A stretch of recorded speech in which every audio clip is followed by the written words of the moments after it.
Good morning friends.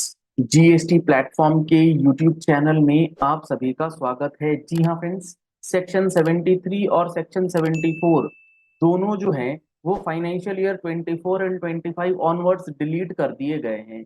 अब वो sections कोई काम के नहीं हैं। अब उसकी बजाय एक नया सेक्शन सेक्शन 74 कैपिटल ए जो है वो इंट्रोड्यूस किया है गवर्नमेंट ने, और बड़ा ही एक खतरनाक। जी हाँ फ्रेंड्स, आपको मैं अभी बताऊंगा समरी में। ये एक खतरनाक प्रोविजंस है, क्योंकि 73 और 74 का जो अपना एक इम्फेसिस हुआ करता था, फ्रॉड नॉन फ्रॉड, ये सबको एक बराबर कर दिया गया है और कहीं ना कहीं डिपार्टमेंट के फेवर में ये अमेंडमेंट किया गया है। आइए समझते हैं ये सेक्शन 74 कैपिटल ए जो है वो क्यों आया है, क्या है इसके अंदर की इंट्रिकेसीज, और किसने सजेस्ट किया है ये 74 ए। ये किसके किसके माइंड में ये चीजें आई हैं भाई कि 73 में अगर नॉन फ्रॉड है तो भी वही टाइम पीरियड, 74 में अगर बंदा फ्रॉड किए बैठा है तो भी सेम टाइम पीरियड। इसका तो कोई लॉजिक ही मुझे समझ में नहीं आ रहा है। खैर, अब 74 ए में कितनी खूबसूरती से गवर्नमेंट ने चीजों को अमेंड किया है, एक बार आप देखिए और फिर आप मुझे कमेंट करके भी बताइएगा भैया है क्या, ये चल क्या रहा है। देखो भैया, सेक्शन 74 कैपिटल ए, इसकी जो हेडिंग है वो कहती है determination of tax not paid या शॉर्ट पेड, या जो भी आईटीसी फाईटीसी गलत है, फॉर एनी रीजन। अब यहाँ देखो आप, फॉर एनी रीजन, यानी कि इस एनी रीजन में आपका फ्रॉड प्लस नॉन फ्रॉड दोनों कैटेगरी के बंदे आ गए। ठीक है, तो 73 में पहले फ्रॉड हुआ करता था, नॉन फ्रॉड, और 74 में फ्रॉड हुआ करता था। तो वहां पर आपको अलग अलग, सर क्या डिफरेंस है अभी देखते हैं। और ये कब से लागू हो जाएगा? Pertaining to the financial year 24-25, यानी कि 1 अप्रैल 24 ऑनवर्ड्स जो आपको नोटिस दिए जाएंगे इन टैक्स पीरियड से रिलेटेड, वो 74 ए के अंदर मिलेंगे। अब इसमें जो बातें हैं वो कुल मिलाकर के वही 73 74 वाली हैं, बहुत ज्यादा चेंज नहीं है। चेंज जो किया है ना वो टाइम पीरियड में किया गया है। जी हाँ फ्रेंड्स, टाइम पीरियड में किया गया है। 74 ए का वन देता है, यही बात कहता है कि आपको सो कॉज नोटिस देना है उस पर्सन को जिससे आप टैक्स की वसूली करना चाहते हैं, जिसने टैक्स कम या आईटीसी गलत ले रखा है। 74 ए का सब सेक्शन 2 प्रेस्क्राइब करता है कि टाइम पीरियड।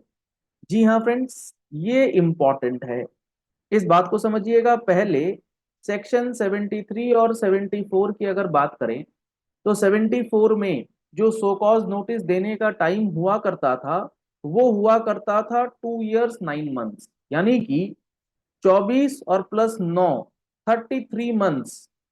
33 मंथ्स का टाइम हुआ करता था, आप सो कॉज नोटिस दे दीजिए, और 36 मंथ्स या 3 इयर्स कह लीजिए, आपको ऑर्डर पास करना था from the due date of annual return. ठीक है, 3 साल चूंकि आप नॉन फ्रॉड में थे। और 74 के अंदर जब बात आती थी तो यहां आता था 4 इयर्स 6 मंथ्स, यानी कि 48 + 6 = 54 मंथ्स आप मान करके चल सकते हैं। सर मंथ्स में क्यों कन्वर्ट कर रहे हैं? मैं इसलिए कर रहा हूं क्योंकि यहां पर मंथ्स में चीजें हैं, तो एक कंपैरिजन आ जाएगा आपके सामने। 54 मंथ्स के अंदर आपको जो है क्या कहते हैं 54 मंथ्स के अंदर आपको जो है वो नोटिस दे देना है, और 60 मंथ्स यानी कि 5 साल के अंदर आपको ऑर्डर पास कर देना था, अगर आप फ्रॉड कैटेगरी के लोग थे कि आपने बहुत जो है मैलिशियस इंटेंट था, इंटेंशन ऑफ टैक्स चोरी थी और ये था। अब देखिए यहां पर, अब 3 साल और 3 साल और 5 साल, 2 साल का एक्स्ट्रा टाइम मिलता था, यहाँ 2 साल कम टाइम मिलता था प्रॉपर ऑफिसर्स को, तो ये beneficial to the tax payers. ठीक, अब देखो, अब यहां पर चाहे आप बेनिफिशियल, आप चाहे फ्रॉड हो चाहे नॉन फ्रॉड हो, क्या होगा? The proper officer shall issue the notice under subsection 174 A में जो नोटिस आएगा वो आएगा within 42 months from the due date for furnishing of annual return for the financial year. ये तो वही सारी बातें हैं जो पहले लिखी जाती है। अब यहाँ जो अमेंडमेंट हुआ है, मैं आपको, जो अमेंडमेंट हुआ है, पहले 36 मंथ्स था ऑर्डर पास करने का, 60 मंथ्स था ऑर्डर पास करने का, और 33 मंथ्स था नोटिस देने का, 54 मंथ्स था नोटिस देने का। ठीक है, यहाँ 33 मंथ्स नोटिस के लिए, 54 मंथ्स नोटिस के लिए। अब गवर्नमेंट ने क्या बोला, भाई तुम फ्रॉड हो, तुम नॉन फ्रॉड हो, हमें कोई मतलब नहीं, हम नोटिस देने का टाइम पीरियड जो है वो 42 मंथ्स दें।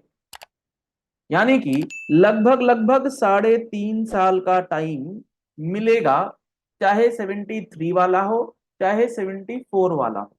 सर यहाँ तो अच्छा ही हुआ है ना, 73 में जो हमें नोटिस दिया जा रहा था, जो हमें नोटिस दिया जा रहा था, उस नोटिस दिए जाने के लिए पहले भी 2 साल 3 महीने का वक्त था, यानी कि 33 महीने लग रहे थे। अब यहाँ 42 मंथ्स ही तो लग रहे हैं। भाई आप इस बात को समझिएगा, 73 में आपसे 9 महीने एक्स्ट्रा लिया जा रहा है, जबकि फ्रॉड केसेस के अंदर जो चीजें 54 मंथ्स में हो रही हैं वो अब 42 मंथ्स में करनी होंगी। तो आप नोटिस के अंदर जब देखेंगे तो आपको नजर आएगा कि यहाँ फ्रॉड कैटेगरी के लोगों को नॉन फ्रॉड कैटेगरी के समकक्ष रखने का प्रयास जो है वो किया जा रहा है। तो 42 मंथ्स दोनों के लिए same analysis, same impact, same judgement, same data interpretation किस तरीके से हो सकता है वो तो कहना मुश्किल है। तो यहां पर 42 मंथ्स जो है वो कॉमन टाइम पीरियड है from the date of due date of annual return. यानी कि जो आपके एनुअल रिटर्न की ड्यू डेट होगी, मान लीजिए 24-25 है, तो मान करके चलिए 31 दिसंबर 2025 जो है वो आपकी एनुअल रिटर्न की ड्यू डेट है। इससे 3.5 साल आप जोड़ लीजिए, यानी कि 42 मंथ्स आप जोड़ लीजिए, तो आपका वो टाइम पीरियड रहेगा नोटिस आने का। तो 31/12/2025 से अगर मैं 3.5 साल या 42 मंथ्स ऐड करूं, तो आपका 31 दिसंबर 2028 हो गया 3 ईयर, और उसके बाद 6 मंथ्स। तो यहां पर आपका जो टाइम पीरियड बनेगा वो बन जाएगा 30 जून 2026 तक।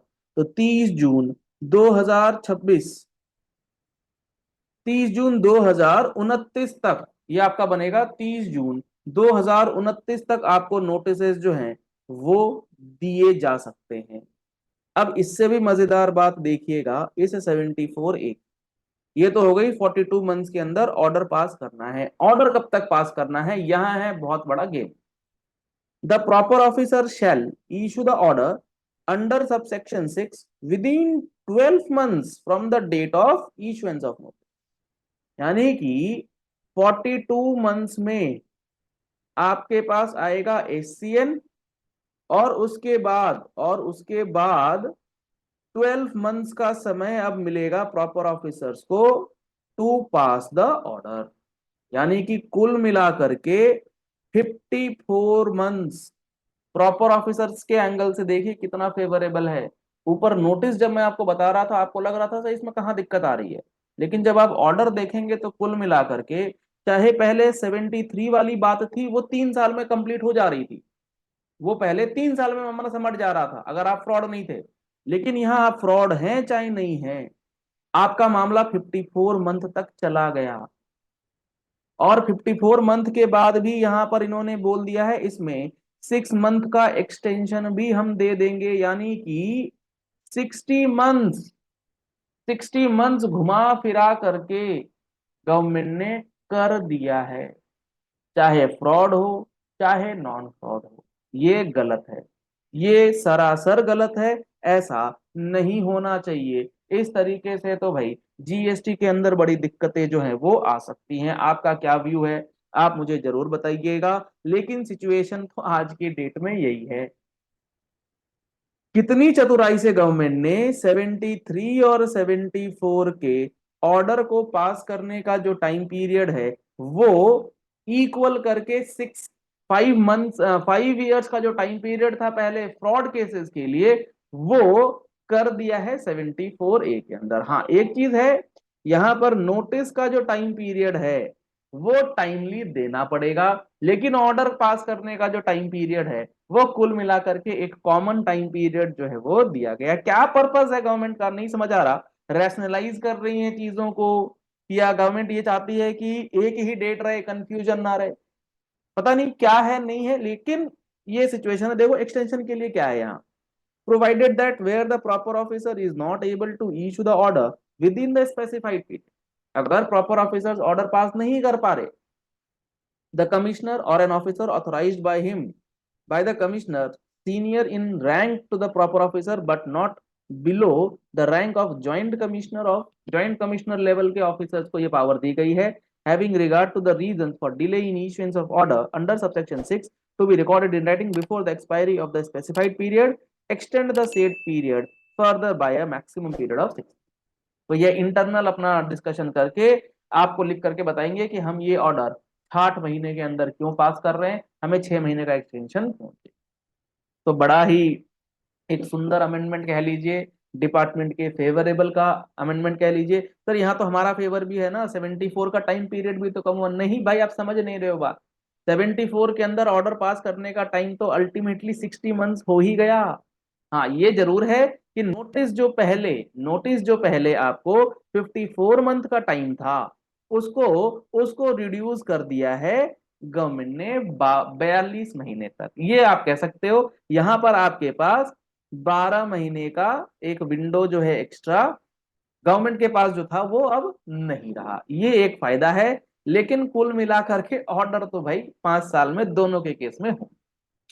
चलिए खैर, जो है आपको ये वीडियो समझ आ गई होगी, तो इस वीडियो को लाइक कीजिएगा, शेयर कीजिएगा और अकॉर्डिंगली अपना जो प्रिपरेशन है वो कर लीजिएगा। और आने वाले समय में हमारे चैनल पर और भी बहुत सारी इंपॉर्टेंट वीडियोस, बहुत मेजर मेजर चेंजेस जीएसटी के अंदर किए गए हैं, उनका कंप्लीट एनालिसिस मिलेगा। अगर आप जीएसटी का फुल कोर्स नहीं ले पाए हैं तो अभी सुनहरा मौका है, जीएसटी पूरी तरीके से बदल चुका है। जीएसटी के फुल कोर्स को अगर आप ज्वाइन करते हैं तो इसके अंदर आपको लेटेस्ट अमेंडमेंट की क्लासेस भी प्रोवाइड करी जाएंगी, तो आप उसका बेनिफिट भी ले पाएंगे।